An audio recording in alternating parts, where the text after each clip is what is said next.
Friends, நீங்கள் கடையில் போய் வாங்குற ஆப்பிள், மாதுளை, திராட்சை மாதிரியான பழங்களை நிறைய பேத்துக்கு எப்படி பார்த்து வாங்கணும்னே தெரியறதில்ல. நீங்கள் வாங்குற பழம் ஃப்ரெஷ்ஷான பழம் தானா, அது டேஸ்ட்டாக இருக்குமா இல்லையா அப்படின்னு இந்த பழத்தில் இருக்கிற ஒரு சில அறிகுறிகளை வச்சே நம்ம தெரிஞ்சுக்கலாம். இந்த அறிகுறிகள்லாம் வச்சு எப்படி ஒரு நல்ல பழத்தை வாங்கலாம்னு டீட்டெயிலாக சொல்லியிருக்கேன். அதனால இந்த வீடியோவை ஃபுல்லாக பாருங்க. அப்புறம் இந்த வீடியோக்குள்ள போறதுக்கு முன்னாடி ஃப்ரெண்ட்ஸ், நீங்கள் நம்ம சேனலை சப்ஸ்கிரைப் பண்ணாட்டியும் பரவாயில்ல, இந்த வீடியோவுக்கு ஒரே ஒரு லைக் மட்டும் கொடுத்துருங்க. அப்பதான் இந்த யூஸ்ஃபுல்லான இன்ஃபர்மேஷன் நிறைய மக்களுக்கு போய் சேர்றதுக்கு நீங்களும் ஒரு காரணமா இருப்பீங்க. ஓகே ஃப்ரெண்ட்ஸ், நீங்க எல்லாருமே லைக் பண்ணிட்டீங்கன்னு நினைக்கிறேன். அதுக்காக thank you so much. Number 1 friends, பழங்கள்னாலே எல்லாருக்குமே ஃபர்ஸ்ட் மைண்ட்ல வருது ஆப்பிள் பழம் தான். அப்படிப்பட்ட ஆப்பிள் பழத்தை வாங்கும்போது பியூர் ரெட் கலரா இருக்கிற ஆப்பிள் பழத்தை வாங்கக்கூடாது.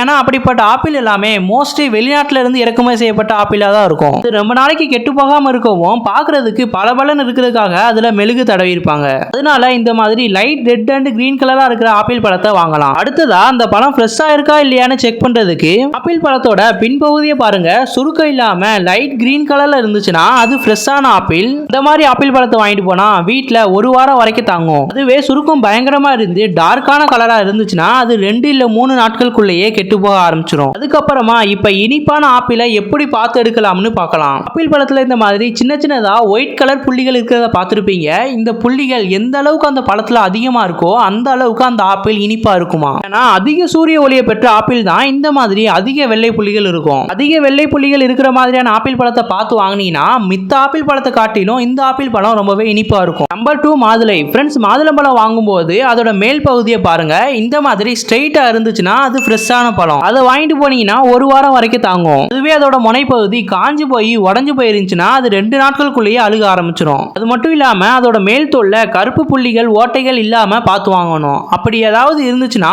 உள்ள ஒரு சில இடங்கள் அழுகி போயிருக்க சான்ஸ் இருக்கும். Number 3 water melon. ஃப்ரெண்ட்ஸ், நான் சொல்ல போற இந்த 3 விஷயத்தை பார்த்து தண்ணி பழம் வாங்கினீங்கன்னா அது ரொம்பவே ஸ்வீட்டாகவும் ஜூஸியாகவும் இருக்கும். எப்பயுமே ஃபுல்லா கிரீனா இருக்கிற வாட்டர் மெலனை வாங்கவே கூடாது. ஏன்னா அது அவ்வளவு இனிப்பா இருக்காது.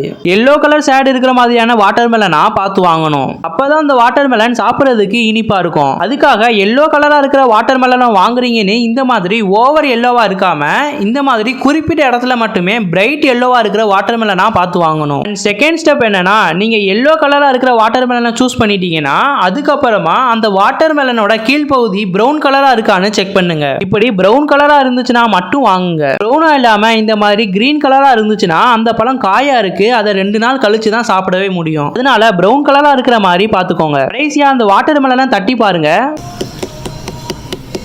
இந்த மாதிரி சவுண்ட் கேட்டுச்சுன்னா அதுல வாட்டர் லெவல் அதிகமா இருக்குன்னு அர்த்தம். அதை சாப்பிட்றதுக்கு ரொம்பவே ஜூஸியா இருக்கும். நம்பர் 4 மாம்பழம். சின்ன பிள்ளைங்கள இருந்து பெரியவங்க வரைக்கும் எல்லாருமே விரும்பி சாப்பிட்ற மாம்பழத்தை வாங்கும்போது பார்க்க ரொம்ப பளபளன்னு இருக்கிற மாம்பழத்தை வாங்கக்கூடாது. இந்த மாதிரி அங்கங்க கருப்பு புள்ளிகள் இருக்கிற மாதிரியான மாம்பழத்தை தான் பார்த்து வாங்கணும். அதே மாதிரி எல்லா பக்கமும் சமமா பழுத்திருக்க கூடாது. அமுக்கும் போது ஒரு பக்கம் நல்லா பழுத்திருக்கணும், ஒரு பக்கம் லைட்டா கனமா இருக்கிற மாதிரி மாம்பழத்தை பார்த்து வாங்கணும். முக்கியமா மாம்பழத்தை ஸ்மெல் பண்ணி பார்க்கும் போதே நமக்கு தெரிஞ்சிடும் அந்த மாம்பழம் இனிப்பா இருக்குமா இல்ல புளிப்பு தன்மையோட இருக்குமான்னு. ஓகே ஃப்ரெண்ட்ஸ், இந்த வீடியோல சொல்லியிருக்க மாதிரியான ஸ்டெப்பை ஃபாலோ பண்ணி நீங்க பழங்கள் வாங்குனீங்கன்னா நீங்க கொடுக்குற காசுக்கு ஒர்த்தான பழங்களை நீங்க வாங்கலாம். ஓகே ஃப்ரெண்ட்ஸ், இந்த வீடியோவை லைக் பண்ணிட்டு உங்களோட ஃபேமிலி மெம்பர்ஸுக்கும் இந்த வீடியோவை சென்ட் பண்ணுங்க. அவங்களுக்கும் யூஸ்ஃபுல்லா இருக்கும். இதே மாதிரி டெய்லியுமே யூஸ்ஃபுல்லான இன்ஃபர்மேஷனை தெரிஞ்சுக்க இப்பவே நம்ம சேனலை சப்ஸ்கிரைப் பண்ணி வச்சுக்கோங்க. ஓகே ஃப்ரெண்ட்ஸ், நாளைக்கு பார்க்கலாம்.